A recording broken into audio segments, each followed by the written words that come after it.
But Giannis shared with me at halftime that he had 7 points or so at halftime, and the Bucks were losing. Jason kind of walked up to him, patted him on the back.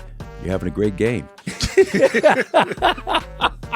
And Giannis is like, I got 7 points, we're losing, and he's telling me I'm having a great game. I was like, this dude is trying to get in my head, He had 15 points going into the fourth, and I said on the air, he's still going to finish with 30. 15 for him in a quarter is nothing. And he finished right at 30 points. Five-time All-Star Marcus Johnson. Alongside Marcus Johnson. What's up, everybody? Hey, this is the Here District, captain of this vessel. And I got my first mate, my number one son, Kris Johnson. What up? Talk to me. Holla! Let it rain, man. Let it rain. I guess what? We're going back into the Friday. Can't pass us all the breakfast. Can't pass us Go fight. Welcome, everybody, to the Here District. Marcus Johnson. You're listening to a Bucks Plus audio production on the Bucks Plus Network. Your weekly pulse on the Milwaukee Bucks, straight from a Bucks legend. This is Here District with Marcus Johnson, alongside his son and 1995 NCAA champion, Kris. Here's MJ.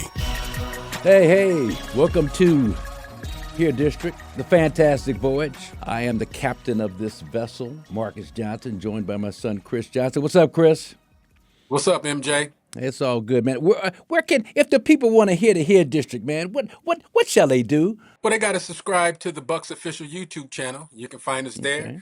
You can find us on Apple, Spotify, and wherever you get your podcast. Make sure you follow us on Twitter at Bucks Plus Audio. That's good stuff. And so now let's get right into it. We got a return visit, which is always good. I guess we were okay with him the first time around, even though it was during the playoffs. Yes, indeed. We got eliminated, I believe, in Game 5 after just that first appearance. But The cameo. got a quick cameo. Nekias Duncan, host of the Dunker Spot podcast on Yahoo Sports Network, a contributing writer for Yahoo Sports and Bleacher Report.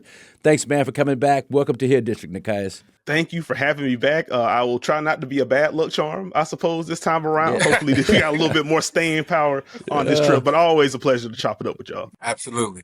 And that's carried over to this season with with minus Kevin Porter Jr., obviously, with the ankle sprain Game 1, the meniscus.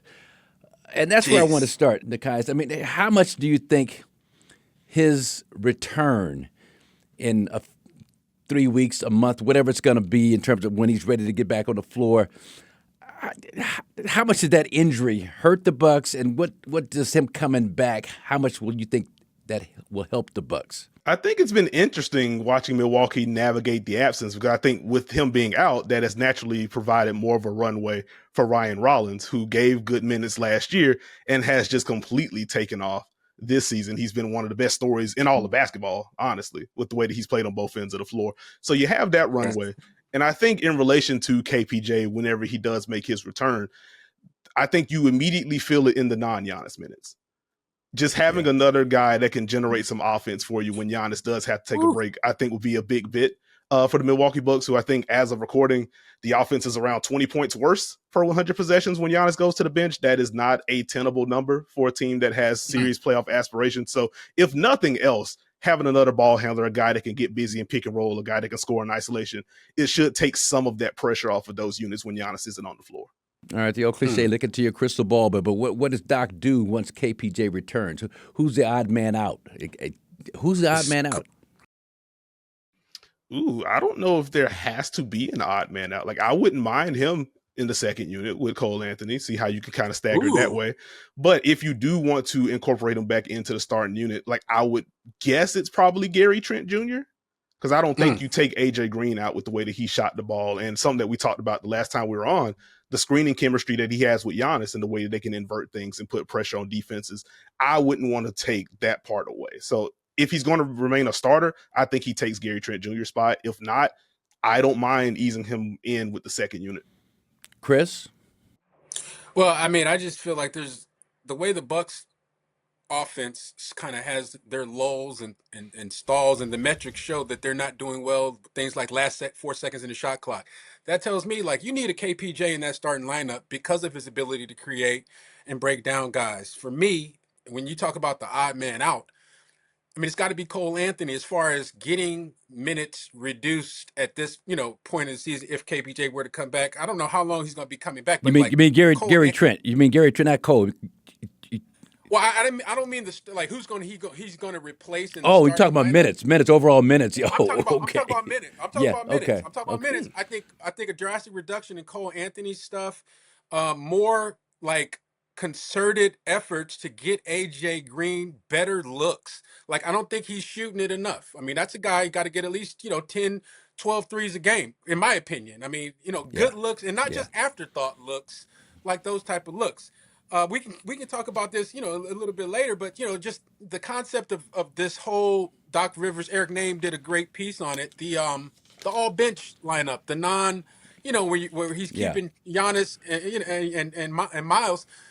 Like that has to change. I mean, look, I got a lot It of started feelings, to. but It started to. I'll It started to. I'll stay on where we're at. I won't get ahead of myself. Yeah, I want to be able to go to work next week. Kris, please tread lightly.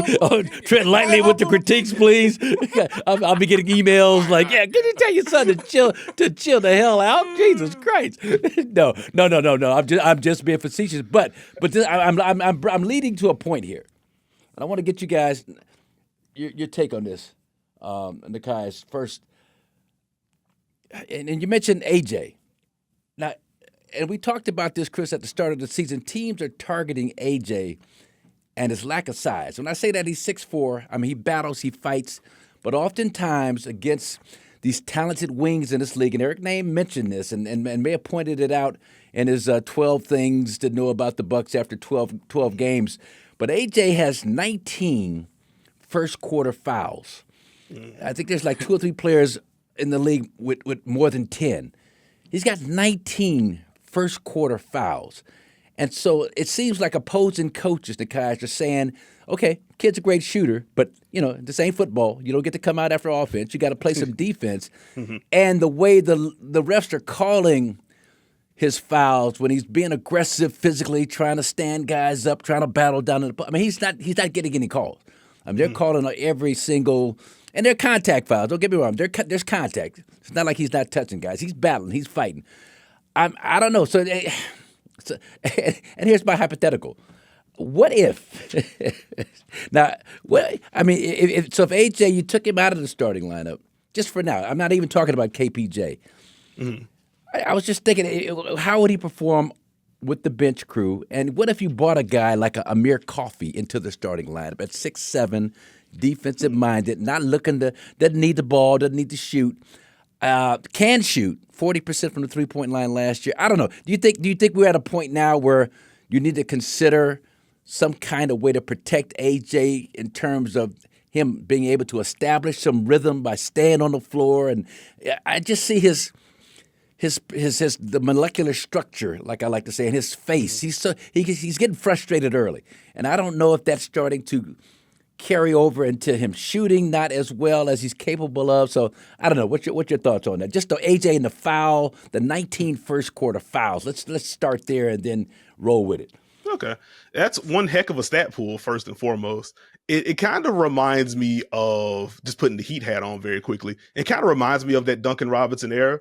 Like, even when he would have the possessions where he'd win, if he beats a guy to a spot and it looks like there's physicality, he's just not getting the benefit of the doubt on that. So it feels like there's a little bit of that.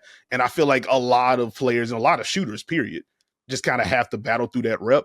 As far as replacing him for an Amir Coffey, I could see the argument. I think I would worry about, again, losing the screening element that AJ provides on and off the ball. Yeah. And as we're talking about three-point volume, like at that point, Gary's kind of your only guy that's going to get him up with legitimate volume.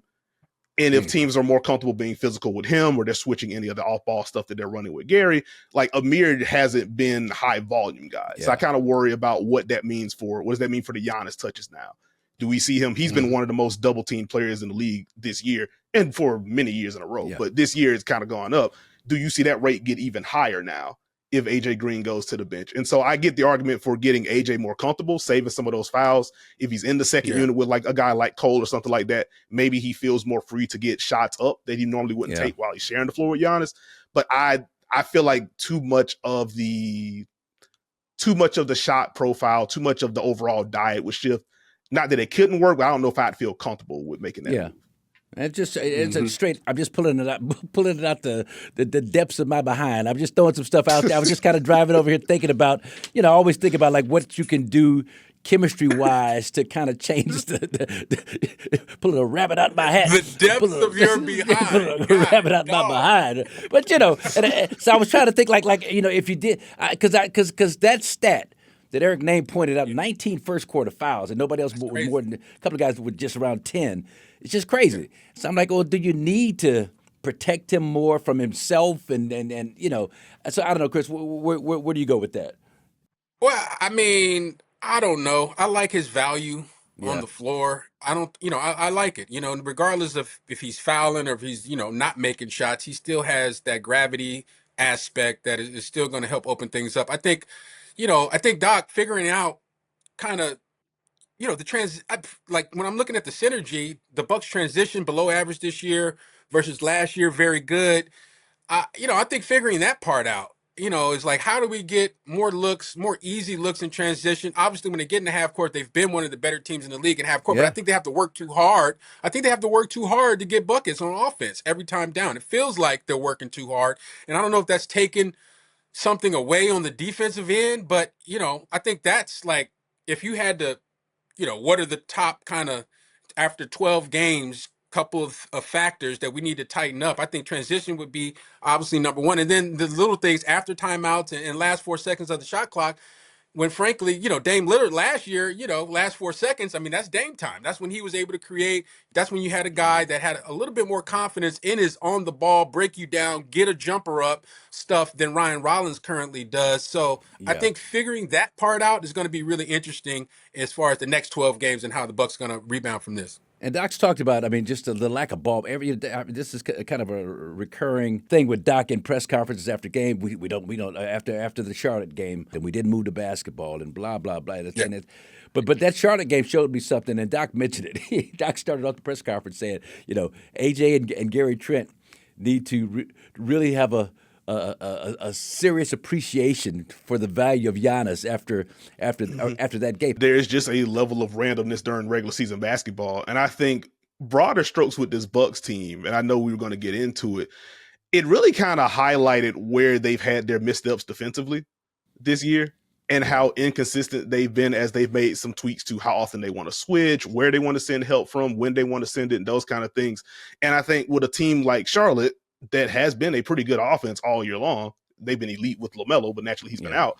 But with a team that wants to play that fast, that moves as quickly and as well as they do, they're fine going side to side, versatile screeners and everything like that. It puts more of a spotlight on, okay, if you're switching, how tidy are these switches going to be? If you do mess up, what is your chemistry like in trying to clean up some messes on the fly? And in those bits, you're just seeing multiple high screen. We got 2-on-1 because we don't know if this is going to be a switch or if you're staying attached. And now Charlotte's just playing advantage basketball. And something that, my guy and the guy that y'all had on, Steve Jones, says all the time, even the bad offenses in the league today are much better at taking advantage of defenses when they're in rotation than they were 5 years ago, 10 years ago, et cetera.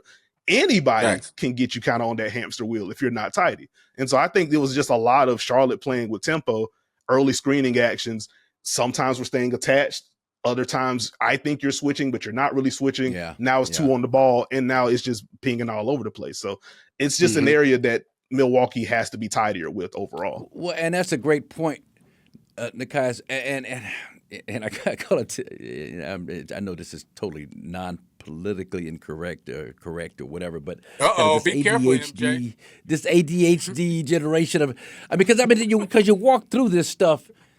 They walk through it. Kris, they walk through it and shoot around. Just, the whole concept of shoot around going into this Charlotte game was to take away the Hornets' joy. Their joy is offense and movement and rhythm and side to side and playing free and slipping and doing all these cute things. But no, we're going to keep the ball on one side of the floor. When we switch, we're going to, knock the crap out of the guy you switch on to, push that screen up, all these things. Greg Buckner is like, this was the game plan going in, even though Spencer Rivers was the guy responsible for this scout. But this was all the things they talked about. And then you watch it on the floor. And as you say, the guys, there's lack of communication. There's two guys going, to the ball. And Kalkbrenner with just real basic slips, able to just get right down the middle of the.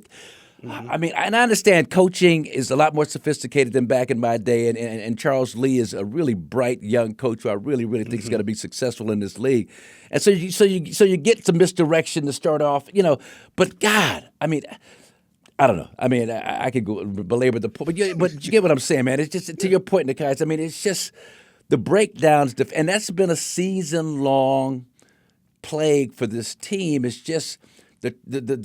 Kris, the transition from shoot around to actual game and staying focused with what we're doing, And Doc has talked about it. We talk about it. We tell these guys, and I don't know. It's just a disconnect somewhere. What's that about, Kris? You're closer to this generation than I am.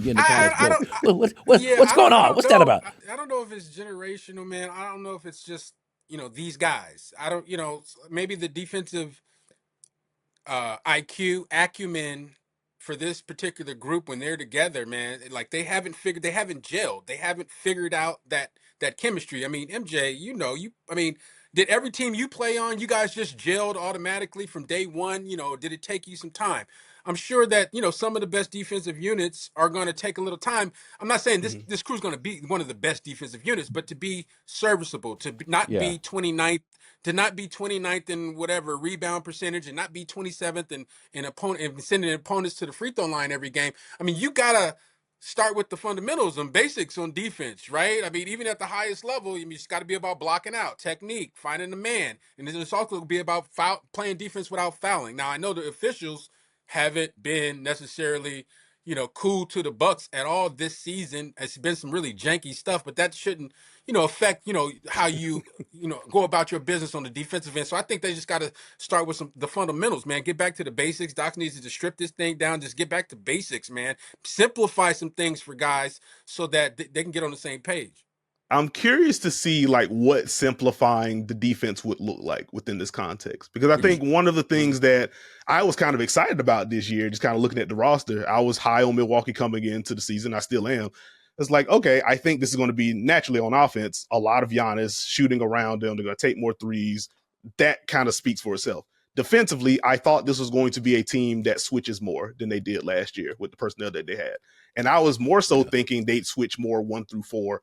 They've switched Miles Turner a lot more than I thought they were going to this year, and that has been a bit of an adventure on some of this stuff. But I think with them going from, they switched at the 18th highest rate in the league last year, they're up to 6th this year. Just a huge shift in the way that they want to go about defending ball screens in particular. What was that number again? What was that number again? Repeat that number. Last year were they ranked last year? Last year they switched at the 18th highest rate in the league. Okay. And this year that is up to 6th, just outside the top 5. So massive shift in the way that they want to approach that.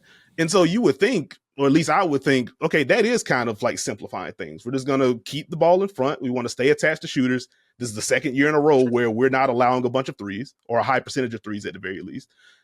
But the point of attack stuff has just been weird with some of these switches. I don't really know why there have been so many lapses. And even Giannis has been a part of so many of those lapses. As much as I've loved his season, it's kind of concerning. So that's where I'm just this should be something that corrects itself, but it's been weird. There was a ball screen, big little for Charlotte, but Trey Mann, and then so Miles Turner switches on Trey Mann right at the top, but just kind of gives him a lane going right. All the congestion is on the left side. You've got a shooter, maybe Knipple or somebody in that right corner that Kyle Kuzma's got to kind of stay home on. But then that kind of switching, and Miles, when he has Turner, when he's gotten down and really focused on moving his feet and stay in front of, he's done a great job. But it's just, that's what I mean about just a disconnect between, where I'm supposed to send him and where my help is supposed to come from. And by the time you figure that thing out, Trey Mann's at the cup. I know you don't want to give Trey a 3-point shot, so you're going to step up on him, and he's quicker than Miles. It was a foot race and all that good stuff. But Yeah, those are the kinds of plays, the breakdowns defensively that just look like there's some confusion in terms of assignments and responsibilities. Go ahead, Kris. Like when you lose Brook and you bring in Miles, and you kind of everybody's kind of saying like Miles is going to do a lot of the same things, and I don't know. I haven't looked at the data as far as who's been better defensively. I probably say Miles has been, but what with losing Brook now and bringing in Miles, and now you have Bobby Portis like sort of trying to be a defensive anchor in some of those units, and it's just not going to happen. I mean, to me, like it's just not going to happen. So I don't know how that Yeah. we're going to fix that. But he's not a rim protector. He's just not, or he's not a pick and roll deterrent guy. He's just kind of, he be trying. I love Bobby to death, but it hasn't been as effective as you like defensively. So I don't know. Doc has to figure some things out. I don't know if you tinker with the rotation. I don't know what you do, but something you need to figure out. So then that leads me to my next point of discussion here. You guys talked about Brook, or you did, Kris. Offensive rebounding for the opponent.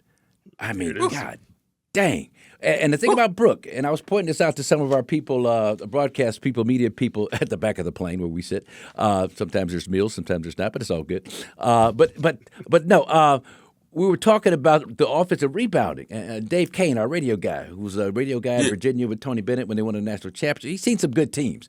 But he was like, what's going on? And so now you got a 45, 46% offensive rebounding percentage last night. But then I go back to Houston that had 50%, both halves, 52 and 50 or something like that, but finished above 50%. Now they're leading the league over 40%, the only team. But God dang, 50. But it's almost like you just chalk it up as, well, they're a great rebounding team and we're not. But that's that Brook piece. Brook doesn't average more than 5 or 6 rebounds, but he does a great job of finding that most dangerous Steven Adams, Musa Diabate, and making sure, even though Diabate did have 10 offensive rebounds against us last November, right around your birthday, Kris, around the 18th of November last season. So I don't know. I mean, you think the guys, you kind of crunch the numbers on this stuff.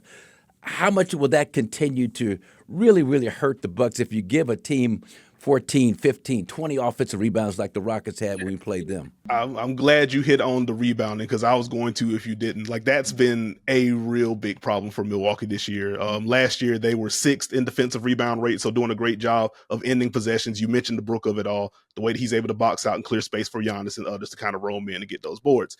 This year, they're down to 25th, and that is just untenable for a team with the aspirations that they have. And I think a good bit of that can be tied to the uptick in switching, because naturally, if Giannis is switching out and he's on the perimeter, and then you run another action and you get Miles Turner switched out, your size is high on the floor.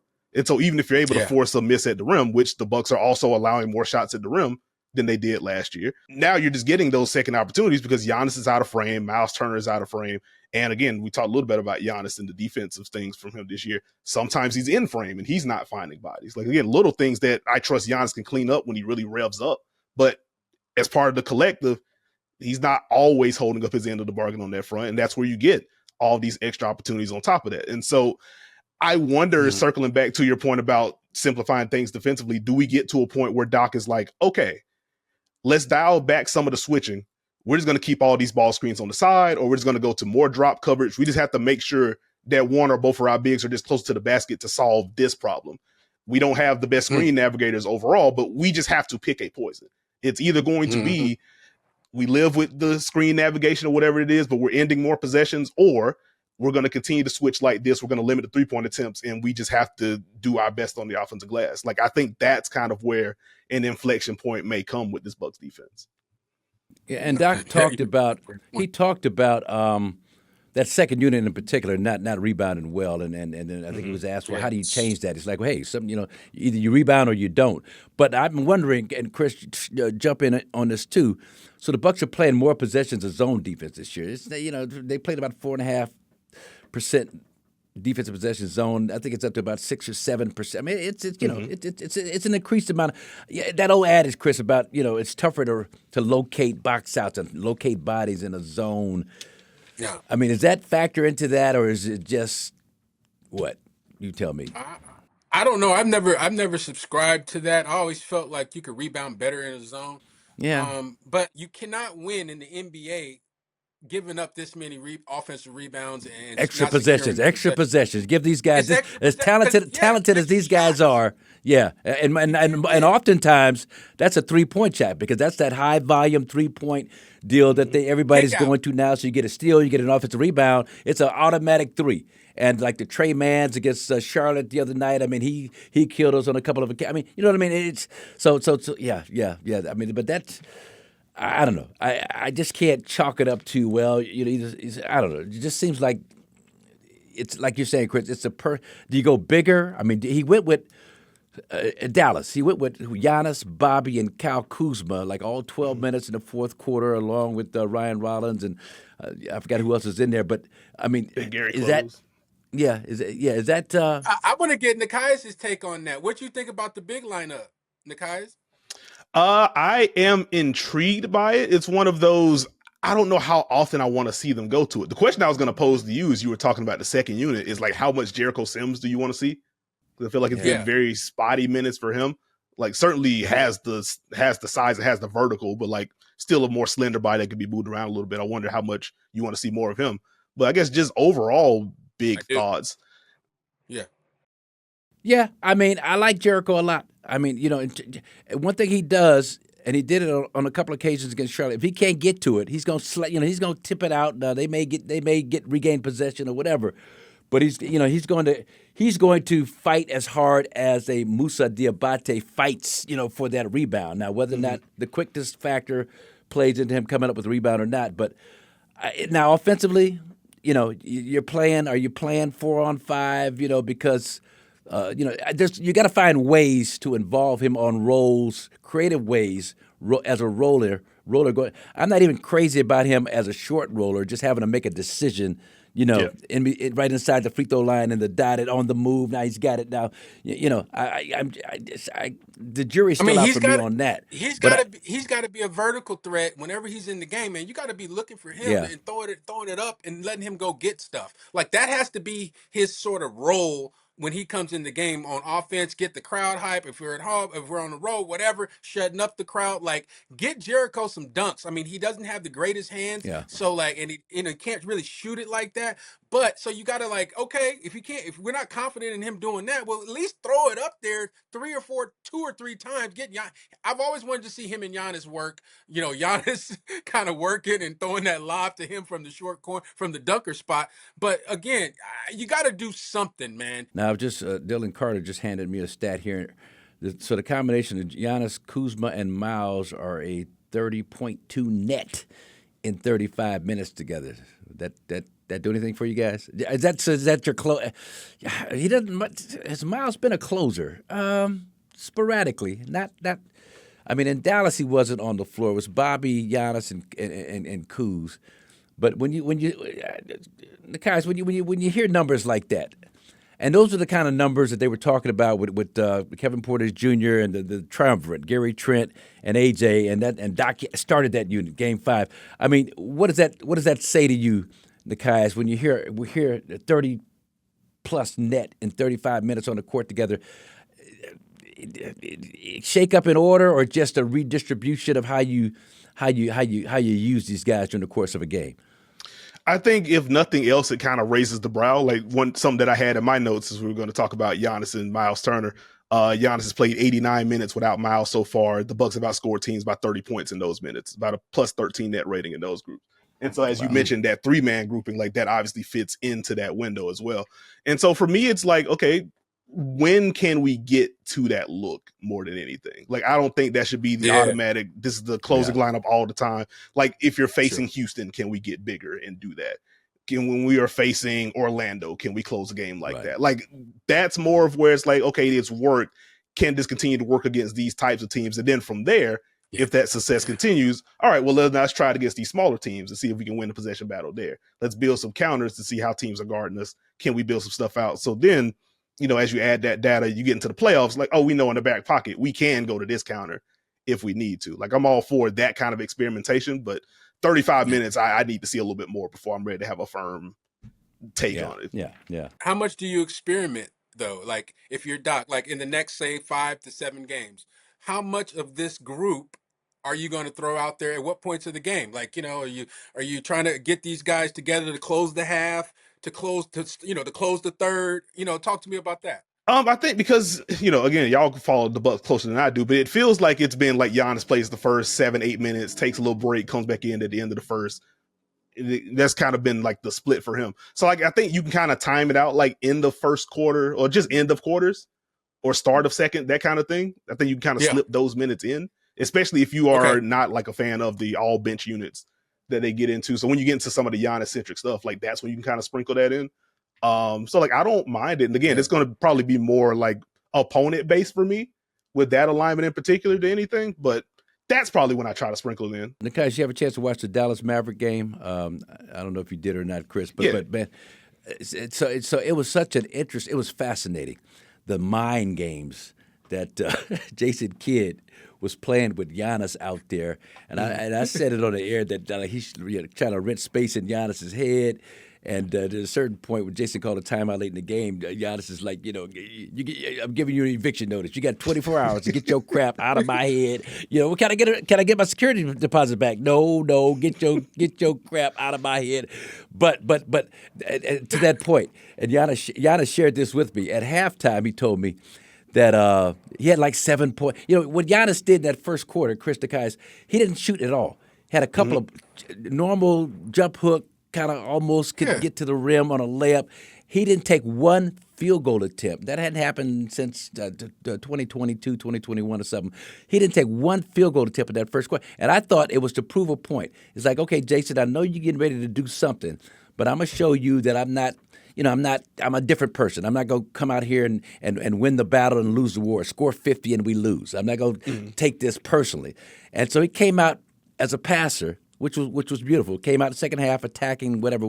But Giannis shared with me at halftime that he had 7 points or so at halftime, and the Bucks were losing. Jason kind of walked up to him, patted him on the back.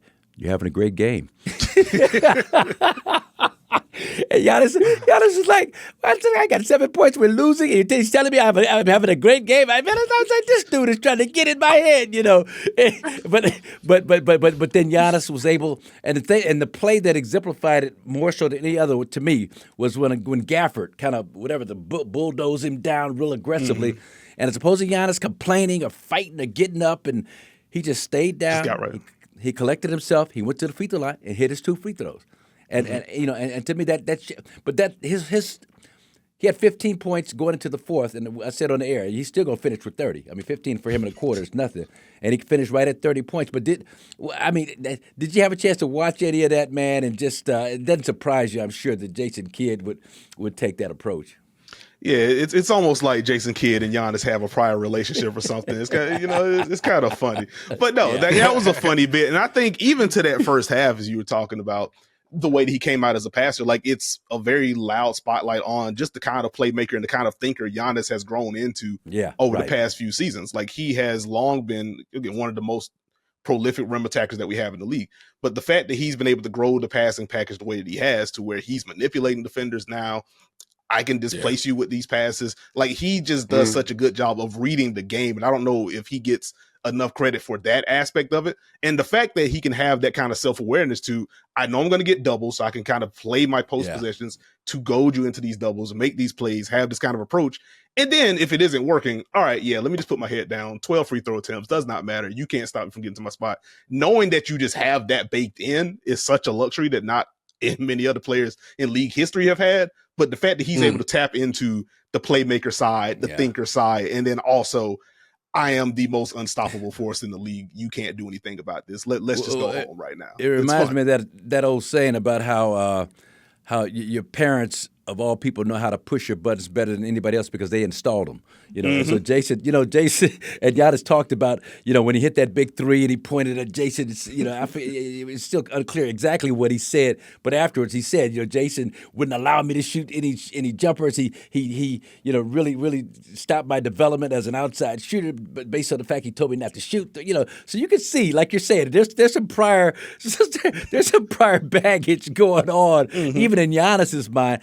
And don't get it twisted. He loves Jason. I mean, Jason was instrumental in putting him at the point forward, putting the ball in his hands that one season, and he went crazy after the All-Star break. 18 points, 8 rebounds, 7 or 8 assists a game over the last 25 games or so. But Kris, I mean, just your opinion on something like that. I told Giannis, I was just really impressed, and I appreciated how he was able to win the mind game, and he hadn't always been able to win the mind game in situations like that.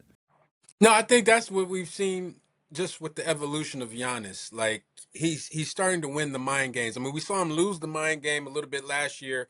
Not really lose it, but you saw some moments and some confrontations where you're kind of like, okay, but to see, you just understand that he takes his role serious, man, and he understands like how important it is for him to keep his stuff together. I think this is a just a bigger scheme thing, a bigger picture thing in Giannis, man. Like he wanted all this responsibility. He wanted to be the elder statesman. He wanted to be the one that everybody's looking to. And so because of that, in those type of moments, like you said, MJ, when he's laying on the floor, laying on the ground, collecting himself, who knows what he would have done, a couple of years ago if the Nassers wouldn't have had to run out on the court and kind of, grab him and hold him back or whatever. Just like you saw the other time when he hit the game winner. Like that to me, when he started doing the Sam Cassell big balls thing. I don't know if you guys saw that part. Yeah. Oh yeah. The onion, But the onion grab. But then the Nassers, but then the Nassers is like but then our guy that we had on the podcast, the Greek journalist Harris, I believe his name is, but he was Stavro. He was talking about what the Nassers was saying in Greek, and it was calm down.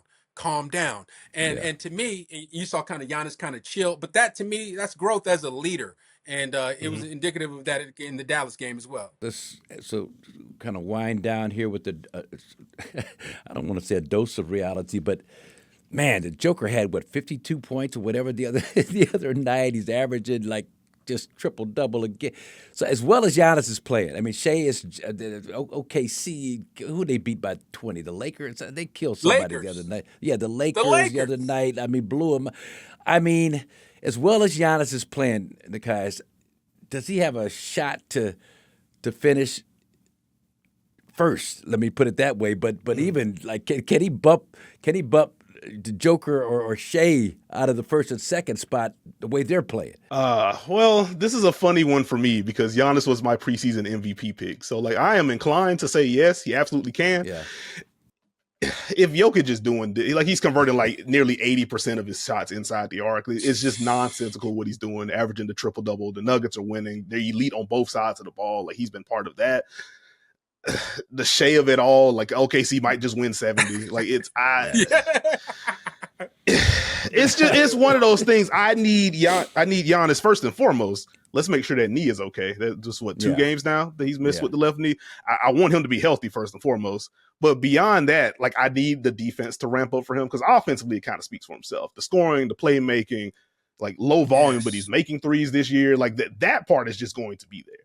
And as we mentioned a little bit earlier, like the Bucks offense is like 20 points better per 100 possessions with Giannis on the floor. That impact is very visible.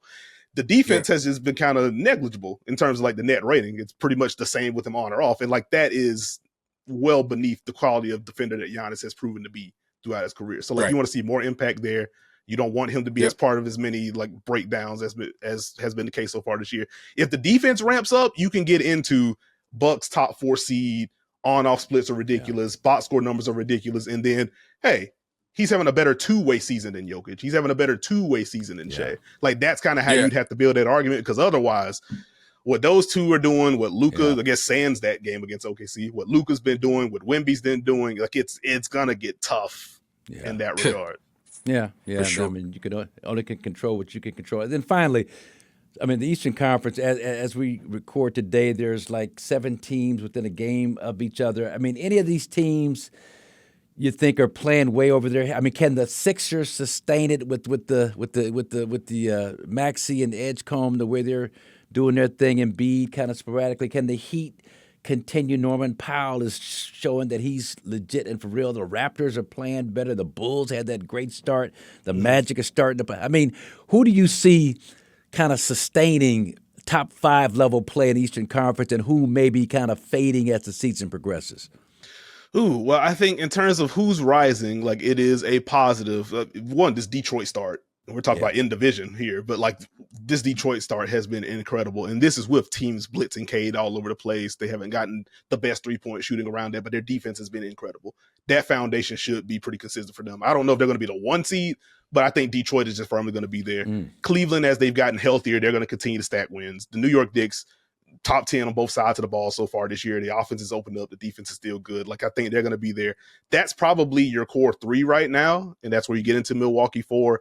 Philadelphia, I have enjoyed them. The defense has been really rickety, and I feel like that's just kind of gone under the radar, considering how good Maxey and Edgecombe have been. They obviously need Joel Embiid to get to a better version of himself. You want to see that more in March than you do in November, but either way, that's where I'm just like, they're good, but these have been a whole lot of minutes for Maxey and Edgecombe, and Embiid doesn't look like himself. So any kind of injury to one of those threes where it's like, ooh, what does that look like? The Bulls slide has already started to happen, unfortunately. But they are still they're still a team that can score with just about anyone with the pace that they play at. But Magic. Are you? How high are you on the Magic? I mean, everybody thought that this would be a year. Yeah, what's your thoughts on the Magic? They could move into that upper echelon. Do we have to talk about the? I had the Magic as a top 3 seed this year, and I know. they, man, I tell you what, if they can get the defense back in order, then they have more margin for error to figure out what the offense is, because the offense has been naturally uneven. Like Desmond Bane not taking a lot of threes, much less making them to start the year. I think that's going to bounce back, but that's been weird. I like the way that Franz is playing. I like the way that Paolo is playing, especially now after a little bit of the cold start. Feels like there's been more refinement with the types of shots that he's taking, how deep he wants to drive to the basket. So, like, I still think the seeds are there for Orlando to be good. They just got to turn the defense around. Like, it just has not been what we're accustomed to seeing during the Jamal Mosley era. So if they get the defense back right, they are going to be a tough out for anyone, but I just need to see more consistency on that front. Well, I mean, it's super log jam right now. It's still early, small sample size, but man, it looks like it's going to be an exciting kind of a Eastern Conference, just in terms of jockeying for these play-in positions and first 6 positions. But we'll come back, man, and revisit that. Nekias Duncan, I want to thank you for stopping by the Here District. Check out his podcast, The Dunker Spot, on Yahoo Sports Network, and then check him out also Yahoo Sports and Bleacher Report as a contributing writer. Nekias Duncan, man, as a pleasure as always, and come back and see us probably another 30 games or so. We'll revisit some of this stuff, man, and see where we are at that point, man. Thank you for spending some time with us. Sounds good. Appreciate it as always. We're going to have some fun when I come back. All right, sounds good. Absolutely. Nekias Duncan. All right, thank you to Nekias Duncan, and before he signed off, he had to give you a little bit of stuff, Kris, about Cole Anthony, hot Cole Anthony, man. Look, I'm rolling with Cole Anthony, man. Yeah, I'm a believer, but I'm a tough love kind of guy, so folks got to understand. I'm gonna say what's on my mind, but I rock with these dudes. But you got to keep it 100. You got to keep it 100 when you talk about it. You know? What I'm saying? No, you do, and like I say, hot and Cole. I mean, and that's the thing with him. I mean, He's been feast of famine. He's come in and played great. Toronto, 23 points. Golden State, 16 points, distributing the basketball, 5, 6, 7 assists. And then sometimes, when those 12-foot floaters going left aren't falling, it can be frustrating, And so anyway, but no, I like. But you need his attitude, and you need that chip on his shoulder. That toughness. It's gonna pay dividends at some point. So you got to live through this stuff. You know, because he's going to pay dividends. Well, and that's the thing to remember. We're just starting the season off, and if you had to grade him overall, I mean, he'd get a strong B, maybe B plus. I don't know, depending on what you look at. Strong B. I mean, no, he's had some great moments. I mean, Toronto, the way he took over the game down the stretch. That one when he won the game was crazy. The 24, was that Toronto? Yeah, it was Toronto. Yeah, the takes to the basket, the going to the opposite side, and as Nekias Duncan mentioned off air, he's been one of the better rebounding guards, even at 6'3". And what I like about him, fearlessness. I mean, he throws his body into the fray, just to tap out, keep the ball alive. Going for the tough rebound. So, yeah, I love that about him. I love rebounding guards, and so that leads me into this segue.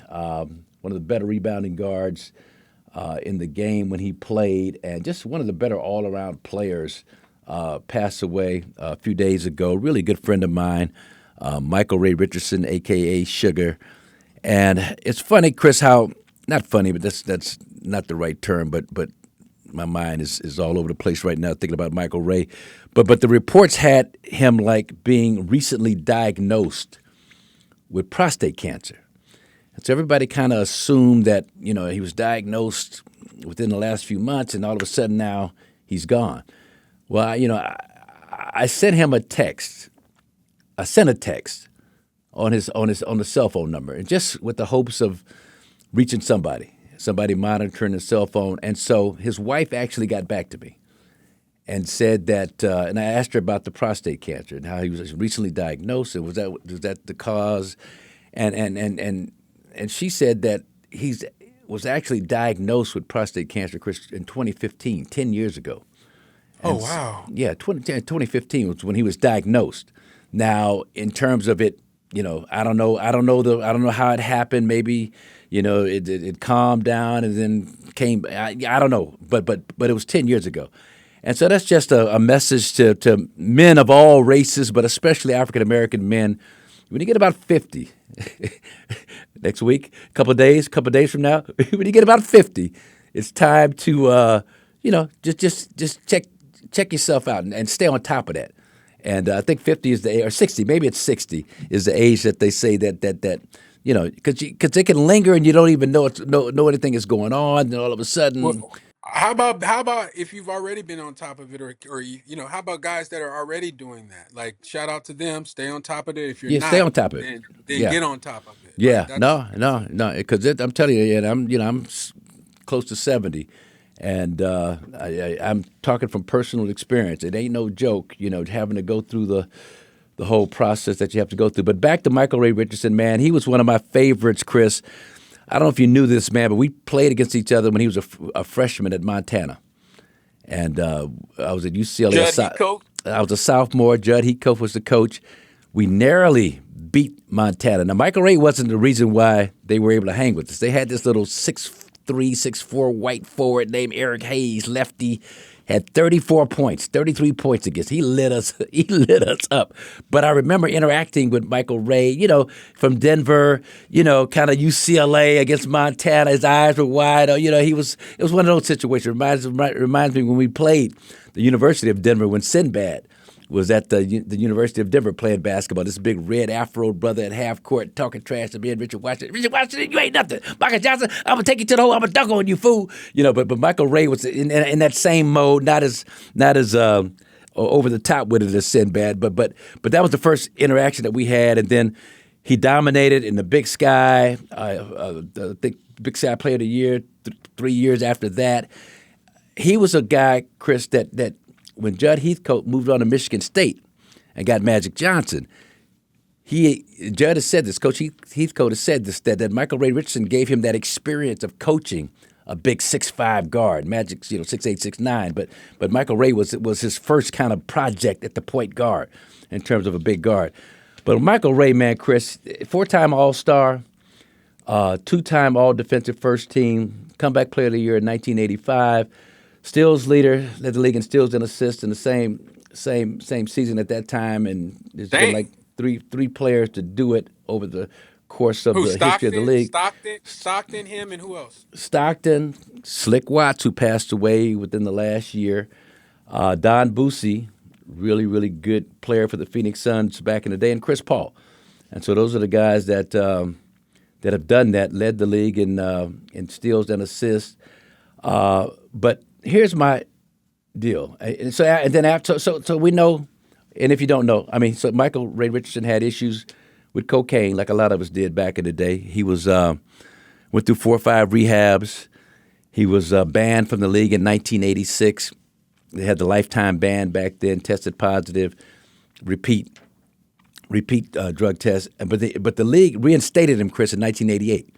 So you can come back and play. You fulfill all the requirements we've laid out for you, the testing and the rehab and everything else we've laid out. You can come back. And Michael Ray, he told me this. He decided to stay over in Italy because he felt that was more conducive to him staying sober. And he wound up putting together 40-plus years of sobriety. But turn out the European leagues, European championships, and top player over there, and just kill it. Played until he was like 44, 45 years old. Can you imagine that out there balling at 45 years old, different leagues, France, Europe? So, Kris, here's my question to you, and this is just for conversation's sake, because I know it's probably not going to happen.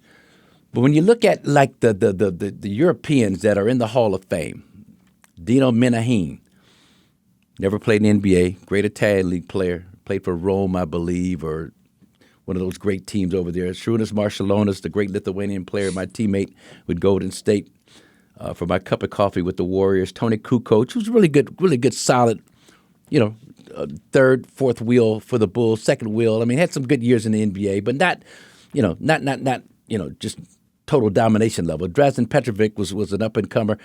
Arvydas Sabonis, more of a European fascination with him when he was younger. Russia, jumping from the free throw line, dunking in an exhibition game over here when he was healthy. Then the Achilles injuries turned him to a great high post passer. Vlade Divac. I mean, Vlade was a good, solid player. I mean, solid, not spectacular. I don't know if he made an all-star team as an NBA player. That's something for us to look up. But he did 15, 16 points a game, solid.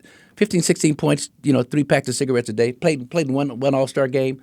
And so these are so my thing is this. I mean, Michael Ray Richardson, yeah, he had his personal issues, like a lot of us did. He got himself back on track, then went overseas and dominated for 15 years, whatever it was. If you can have European players get into the Hall of Fame on an international tip, and you got a Michael Ray Richardson who goes overseas and dominates the international basketball scene, does that not merit some Hall of Fame consideration at the very, very minimum? I mean, that's if you view Michael Ray Richardson through the same lens as you view an international player, which the committee doesn't. They view him as someone that failed multiple drug tests, had a serious problem, so much so that he had to be banned from the NBA. That is how they view him.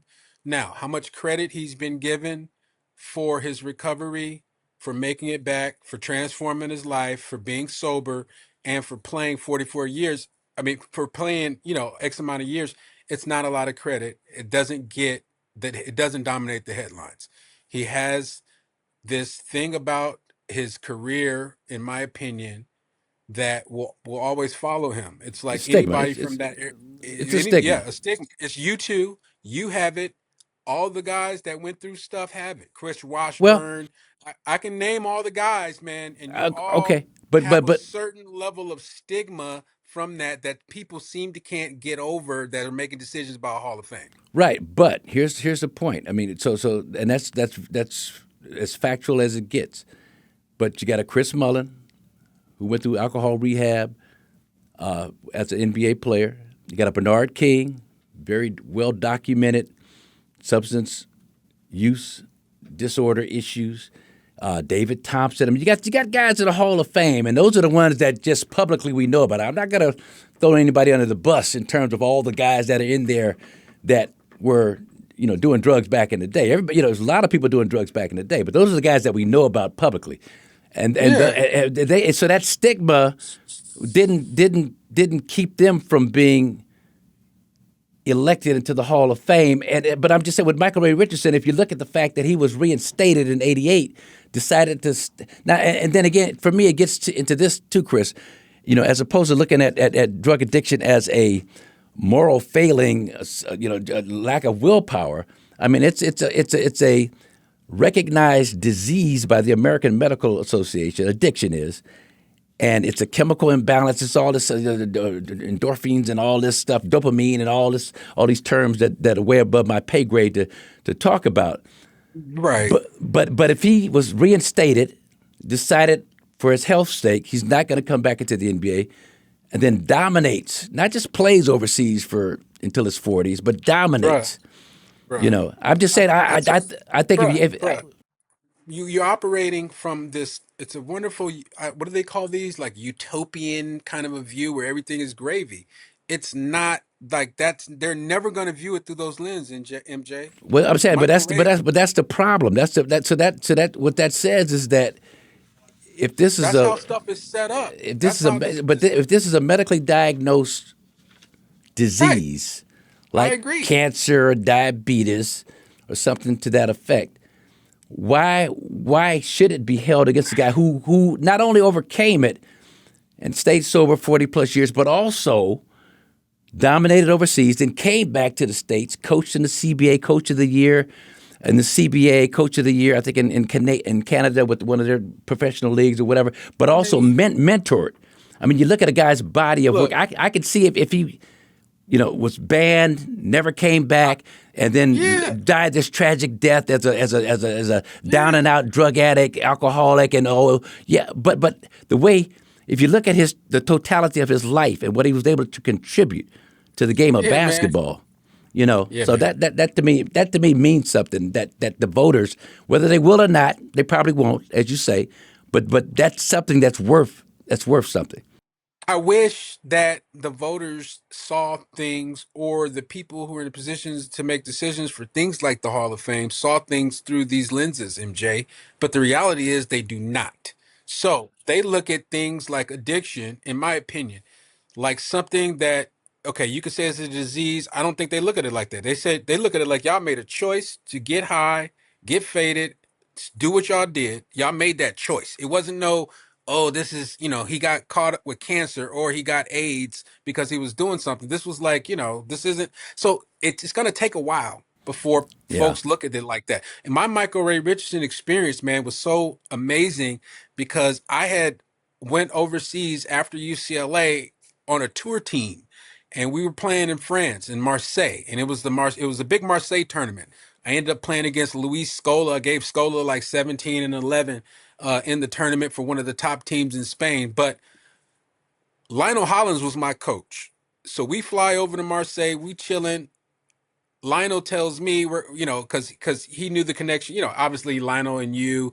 So he was telling me we're about to link up with Michael Ray Richardson. I was like, dang, we in France about to hook up with Michael Ray. Yeah. He's like, Michael Ray's got a restaurant over in between Marseille and Antibes. So we had to drive the French, Riviera to get to Michael Ray's restaurant, dog. So we roll up in Michael Ray's restaurant, and Michael Ray. And so, to a little context, on that tour team, it was like, I kind of made it through it, like they called it, the governor gave me a reprieve. I got cut at first, and then somebody got hurt, and then I ended up making the team.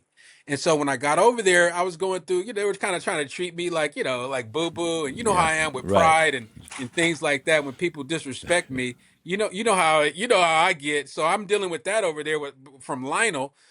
And so we ended up going to the restaurant, and then Michael Ray, man, I walk in, man, and he's like made this like, hey, where's Kris? Where's Marcus's son? It's like what Michael Jordan did with me before. But it was like he made this thing. I was just like, I felt like the most special person on the planet.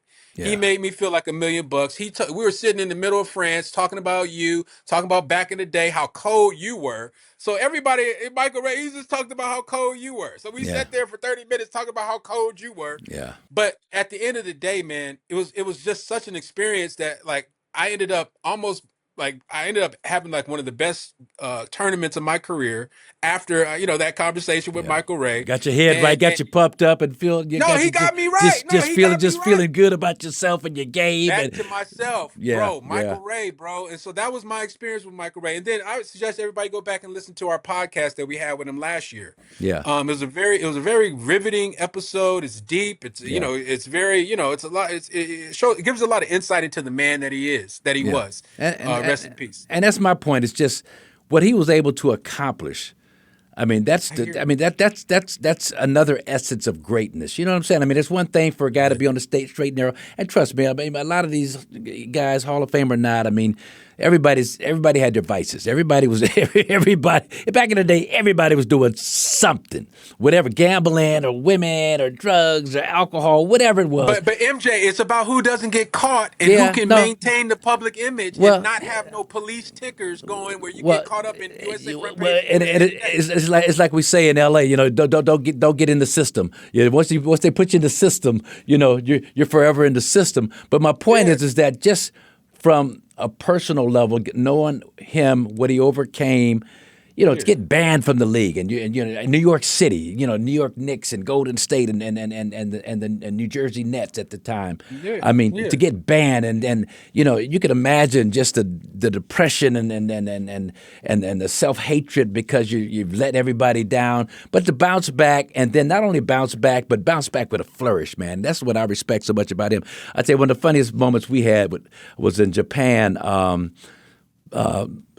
On a tour with a bunch of great NBA players, and who's the Asian that hooked it up? Tiny Archibald, but bunch of guys. I forgot who hooked it up, but it was just a great tour. Was it David Falk? I don't think it was David Falk, but Phil Smith. Some of these old timers. Dr. J may have been there, but we just had a ball. Cassie Russell and all these kind of guys, Elvin Hayes and all that, and so we're playing backgammon in the hotel. But Michael Ray's playing against Artis Gilmore, man, and he's calling him Daddy Rabbit. Daddy Rabbit, yeah, watch this, Daddy Rabbit. I'm rolling a 10, Daddy Rabbit. Look. But it's the funniest. It was the funniest, and I remember it like it was yesterday because Artis couldn't stop laughing. I couldn't stop laughing. And if you know Sugar, he was just nonstop, and he stuttered. He stuttered and got excited when he talked and started spitting all over the place. Then the other thing about Sugar, when he was in Golden State, and he had come from the Knicks and the Nets, and he was in Golden State. Golden State was losing, terrible team. And the reporter asked him about how did it feel to be playing for a team like Golden State. And his great comment was like, the checks in New York are green. The checks in New Jersey was blue. The checks out here are pink. That's how I feel. Just to talk about just he was getting paid. And so, but he just had this great sense of humor, man. And like I said, I was just taken aback when I read about him passing away, and we had the privilege of having him on the podcast a few months back. He's got the book out now, Banned.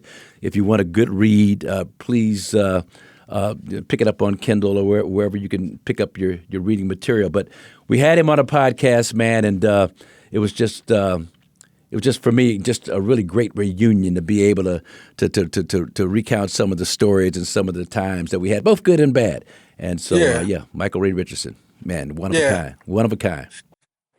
Yeah, man. I'm sorry for your loss, bro. I know it's got to hit hard for the NBA fraternity, especially your era, man, because y'all are tight. Y'all crew is like, my younger generation of guys, we look at how y'all are with each other, man. And so I definitely can feel your pain. I'm sorry for your loss. Well, go ahead. Lenny? No, I was going to say, rest in peace, Lenny Wilkins as well. Yeah. Like Lenny, for me, man, like Michael Ray and Antibes, South of France, kind of gave me that encouragement and that motivation. Lenny did the same exact thing for me when I went down to Hawks training camp. I was a rookie. I was there with the other rookies, Jeff Shepard, Rashawn McLeod, and Shammond Williams, the draft pick. So we were working out.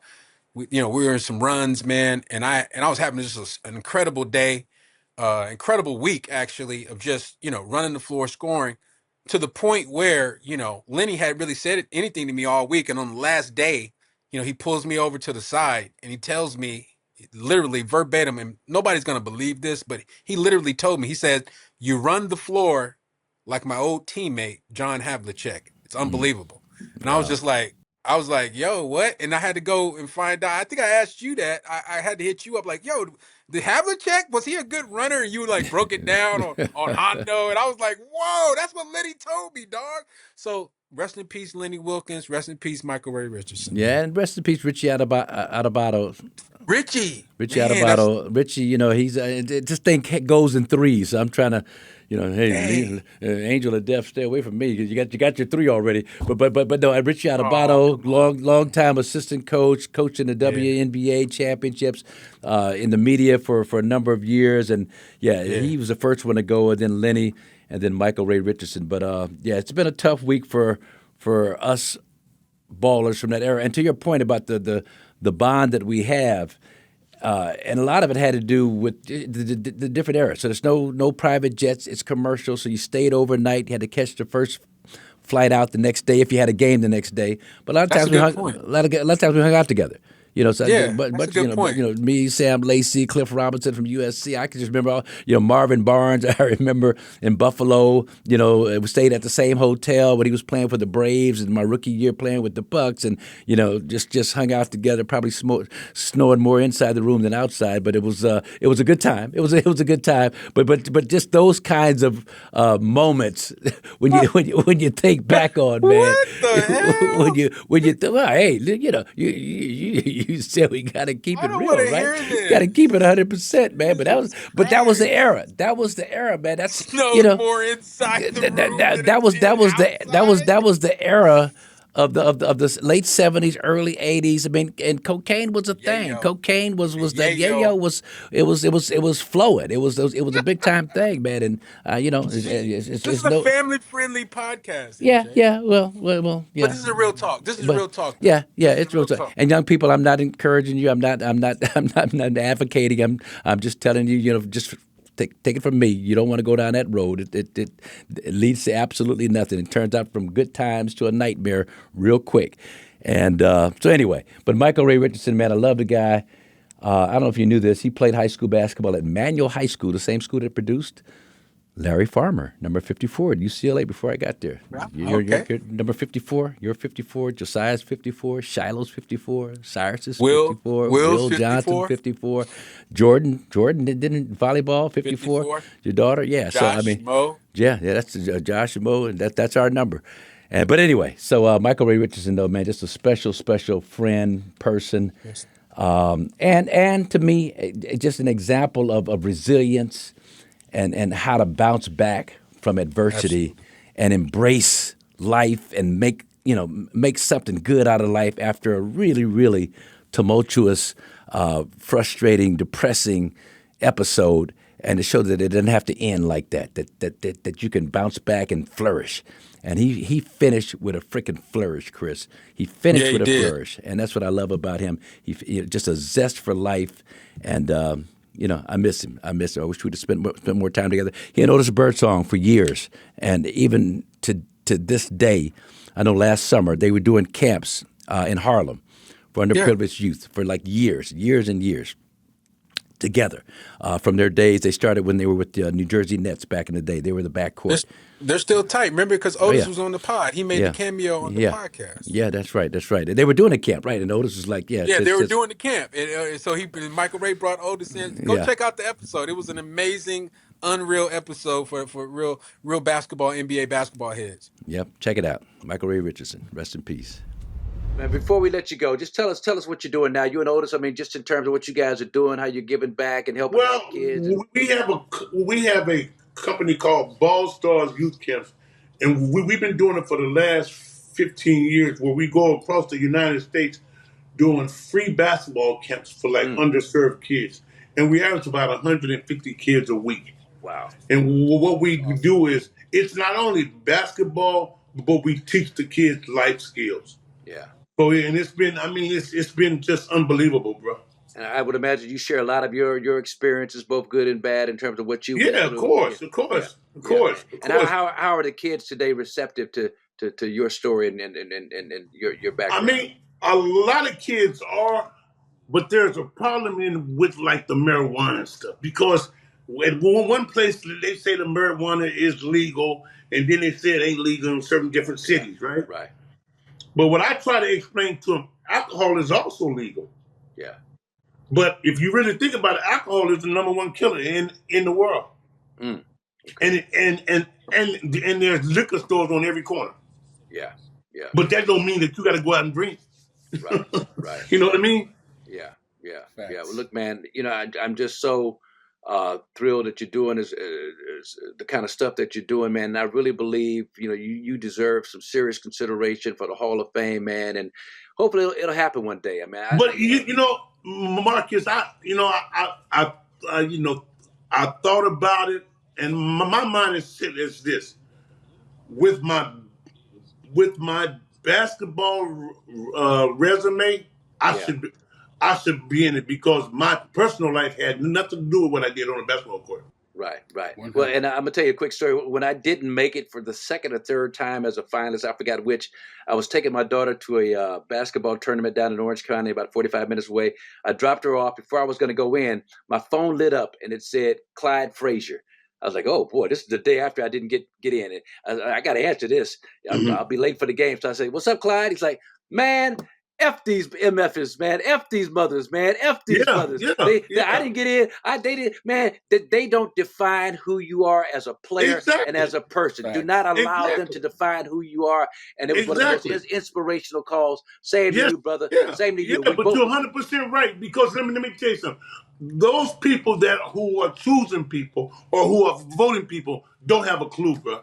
Yeah, no, but the most important thing is that you were down for a moment, but man, nobody can argue with the fact that you have risen from the ashes like nobody's business. Yes, and the great stuff you've done and still doing, man. You deserve so many flowers while you're living, man. Keep on doing. I appreciate that, brother. I appreciate that, man. Michael Ray Richardson, sugar, joining us on here, District. All right, man. We appreciate you. Okay, hey, Marcus, but you are the real MJ. See, Kris, I told you, man. See, I already know. Yeah. I appreciate that, brother.